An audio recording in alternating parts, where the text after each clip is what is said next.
Yeah, they probably Turkish. Turkish or Iranian. And so you got a lot of them.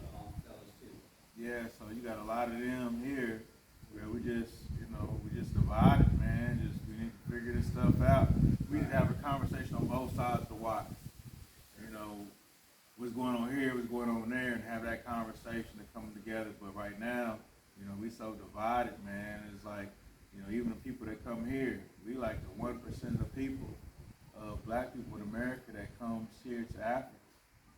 We'll go to Cancun, we'll go to Jamaica 5 times in a row. Yeah. We'll hop on that cruise boat, you know what I mean? We'll do all that stuff.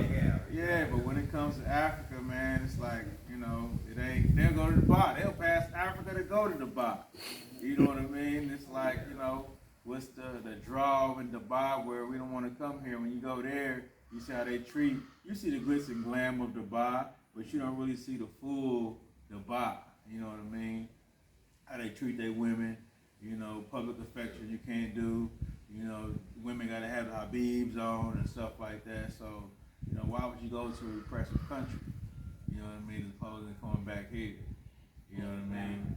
And so these are the things, man, that we just been messed up in our head about, that we've been ingrained with from education. When I was younger, we used to want to fight.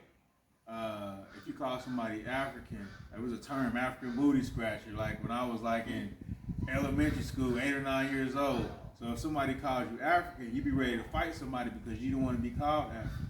Because growing up, all you seen on TV was little kids with big bellies, flies flying around, $1 a day of feed, people X, Y, and Z. A lot of people still have that ignorance about what's here in Africa. I posted some on Instagram and somebody was like, I want to see roads and infrastructure. Like, who are you? You coming anyway? I mean, do your own research.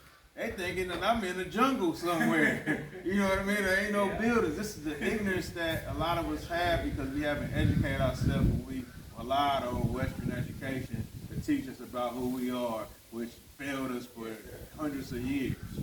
And so the information's out there. You got a computer in your hand. Don't ask when you want to see infrastructure. Google it.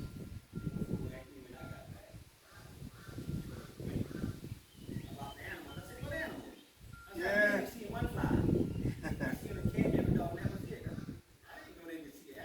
Yeah, they'll ask. They'll say, man, you see any lions or? Well, how beautiful is the girl instead of asking, what the culture is like, You could ask something better than that now. Yeah, they think you in a wild. They ask about lions and elephants. I asked someone on the last tour, and her grandmother, I think, was her grandmother or auntie, somebody in her family said, hey, take some elephant spray with you. She said, if they get close to you, spray them. I said, if an elephant gets that close to you, you dead. You think your elephant gonna allow you to sit there and spray it in his face? But that's the ignorance that, some of us have because we haven't been taught, everything about who we are, where we come from, and X, Y, and Z. And even here, when, they were like, oh, what are you Ghanaian? I'm like, really, you really ain't Ghanaian if we really get down to it due to the Berlin Conference when they divided up Africa. So depending on what language you speak, if you speak in English, you was colonized by the British.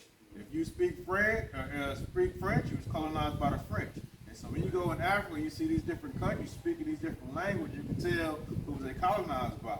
And so they divided those lines up. They the one that said this is Ghana. They the one that said this is Cote d'Ivoire. They the one that said this is Senegal. They all divided up, so you're really not who they said you was. You African who come from different tribes in this space of Africa.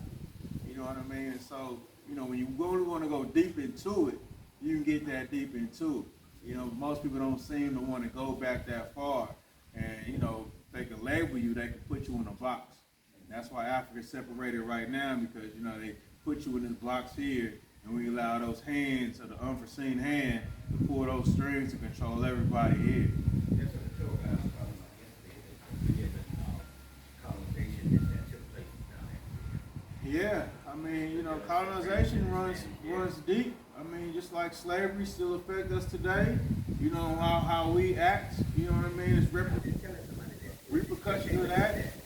Colonization is, you can see that here with the guy named.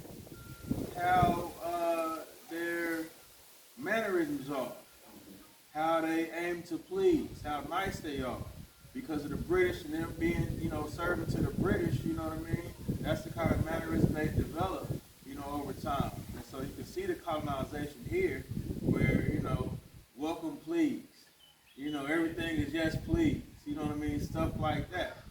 And so there's so much stuff that we don't recognize, or they might not recognize, because the colonization done happened over years and years and years, that we don't see that what went on here, and they don't see what went over there in America. Like I said, they was never taught about after we went over there what happened and what took place. We have no idea. We just thought that they left, we left, and they just continued to live how they lived. They was colonized to the 60s, you know what I mean? And so we don't see that. That was never taught to us. So these are the stories that, we need to come together and talk about, these race relations of how we got here, what we going to do, what we need to do to get better. For the year to return, now it's beyond. What do we do beyond? Now it's time to come back, build, repair the relationship, and unite. We've been separated for too far. Like I said, when we went to the slave castle, the people that was taken, those who didn't commit suicide, those who didn't jump off the boat, those who didn't fight, those who stayed on that boat, thought, if I could make it back, hopefully my children might be able to make it back. If my children can't make it back, maybe my grandchildren or great-grandchildren make it back. So me and you, our ancestors' dream to come back home.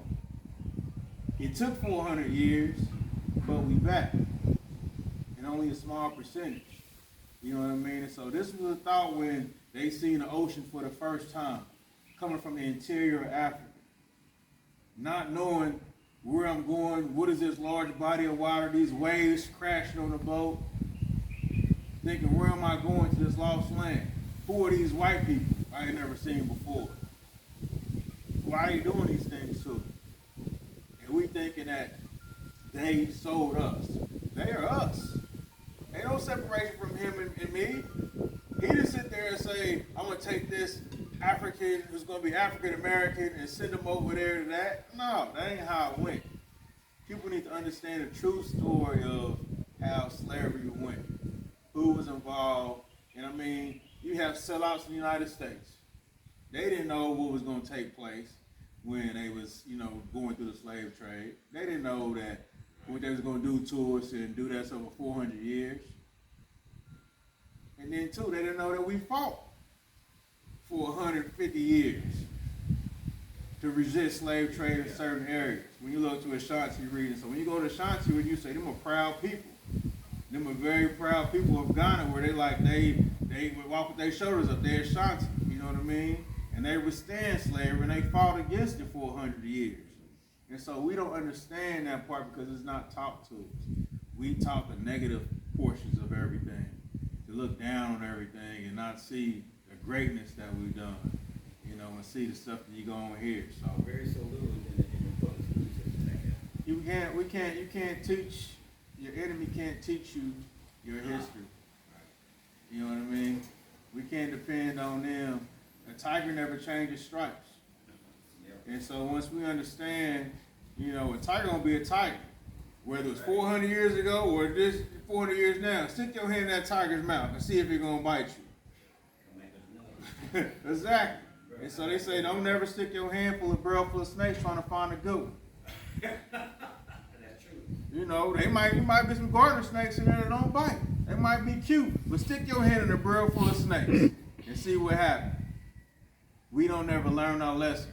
We have not learned our lesson to stop sticking our hand in this damn barrel full of snakes. And we do it every single damn time, thinking that they gonna do their best. They got their best interest for us. And over, it still proves every single day, you can see it's a snake biting our ass, and we still put our damn hand in the barrel. One day we will wake up, and we're going to change, the narrative. Like, we just happen to wake up or live in the wrong period. You know, every empire rises and falls. Roman Empire, you know, every empire you can think of them had this rise. Songhai, what is the other one? Mali Empire, all of them rose and fall. So, you know, we just happen to be on the tail end of this one, hopefully falling. So, you know, we just gotta do our work, man. We just gotta do our work. Bro, I'll talk with you later.